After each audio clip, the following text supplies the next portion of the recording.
In March of 1995, an individual recycling in the unincorporated community of Holt in San Joaquin County, California, located a partially submerged refrigerator in an irrigation canal off Bacon Island Road. Inside the refrigerator was a woman's body. Investigators at the time believed the woman had been entombed in the refrigerator underwater for several months, leading to an advanced state of decomposition. The female was described as Caucasian with strawberry blonde hair, 110 to 130 pounds, with an approximate age of 29 to 41. For nearly 27 years, San Joaquin County Sheriff's Office investigators tried to identify the victim, who was named the lady in the fridge. Despite the exhaustive efforts of law enforcement, the woman's identity remained a mystery.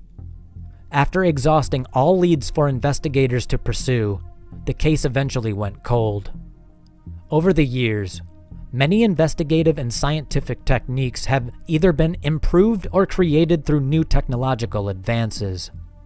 One of those methods is investigative genealogy, which combines DNA analysis with traditional genealogy research and historical records to generate investigative leads for unsolved violent crimes.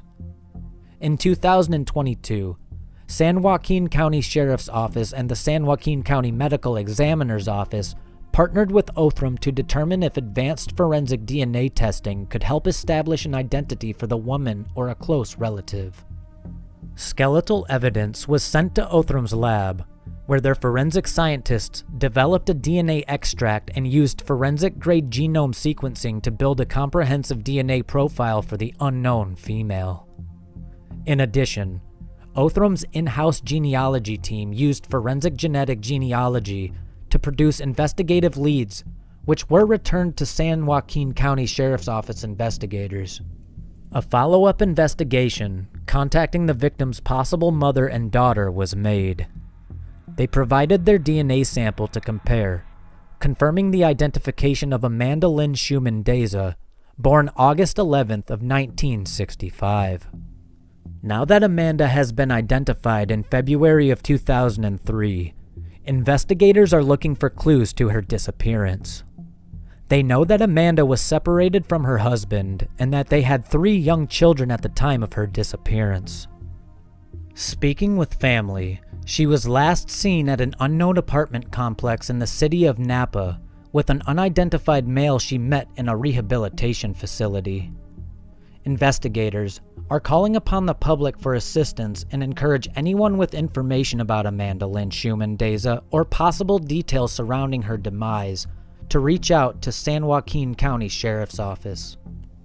You may contact them at 209-468-5087 or by email at coldcase@sjgov.org.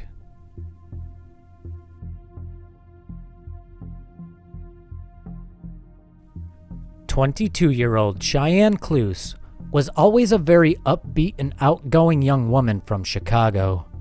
Her social media accounts were filled with selfies and memes. On January 13th of 2016, her mother, who she was very close with, unfortunately passed away. Then, shortly after that, Cheyann also lost her beloved dog.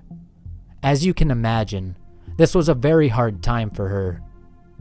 On September 4th of 2016, she posted on her Facebook, "Unfortunately, just lost another part of our family, my puppy Micah. I had the opportunity to have you as my best friend for 11 years of my life. Go get mom and keep her company up there. I love you." Cheyann became depressed, and you could see how much she was suffering on Facebook posts she was making. She began hanging out with people that weren't good for her. One of these people was 31-year-old Gabe Sidicase. At one point, Cheyann and Gabe were arrested. She was charged with obstructing identification and illegal transport of alcohol, while Gabe was charged with possession of a controlled substance. On the night of November 27th of 2017, Cheyann left her home with her laptop and a few pieces of clothing. She then went to the house of 38-year-old Brian Biddle. While there, Brian posted photos of Cheyann on her Facebook. The two of them spent most of their time partying and drinking together. Early morning on November 29th of 2017, a friend of Cheyann named Chad Chanapai received a few texts and calls from Cheyann. He woke up 20 minutes after her last message. Chad saw that Cheyann desperately wanted a lift from him and that it seemed like she wanted to get out of Brian's house. Chad tried calling her, but there was no answer. He then called Brian, who told him that he slept for 18 hours after all the drinking, and when he woke up, Cheyann was gone.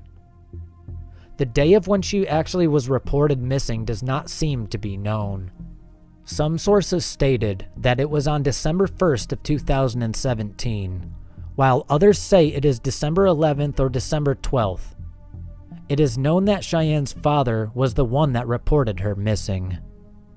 On December 11th of 2017, a 911 call was made from Cheyann's phone. The person who made the call immediately hung up. It is not known if it was Cheyann who made the phone call or someone else using her phone. Police were able to trace the call to Mallard Lake Forest Preserve, about 20 miles from Brian's house. The police searched the area extensively. They found a couple of items, but nothing that could be linked to Cheyann's disappearance at all. The police stated that Brian Biddle is not a suspect and that he has been cooperating with them. He let them search his home, phone, computer, and other personal devices. Many people believed that Brian is involved. He is a known drug addict. After Cheyann disappeared, he was arrested for having a firearm and narcotics. He is also the last person to have seen her. There are also people who think that their friend Chad Chanapai might be involved in her disappearance. It appeared like he was friend-zoned and cared more for Cheyann than she did for him. In his interview with Crime Watch Daily, he made it clear how he disliked the fact that Cheyann was with other men like Brian and Gabe. It should also be noted that on the day the 911 call was made from Cheyann's phone, Chad put up this post on his Facebook account. Also on his Facebook, you'll see that pretty much all of his posts are about Cheyann, even before she disappeared. Then, on January 16th of 2023, Cheyann's family posted on social media that her remains had been found. Cheyanne's sister, Cheyann Klus, posted this on Facebook. "Dear friends and family, on behalf of the Klus family, we would like to extend our appreciation to the DuPage and Cook County Sheriff's Departments, as well as other agencies involved in the search for Cheyann. We have been looking for Cheyann and information related to her disappearance since she went missing 5 years ago. While it was not the news we were hoping for, we have received confirmation from law enforcement that Cheyann's remains have been found. As her immediate family, father, sisters, brothers, nephews, are in mourning, we ask for privacy as we grieve the unbearable loss of a daughter, sister, aunt, and a wonderful human being." Cook County Sheriff's Office did not provide information about where or how Cheyann's remains were located.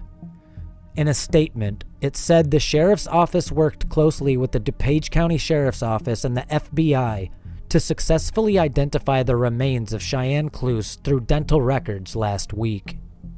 The Sheriff's Office will continue to work with Chicago police to investigate the circumstances, but we are grateful to help bring some measure of closure to the Klus family.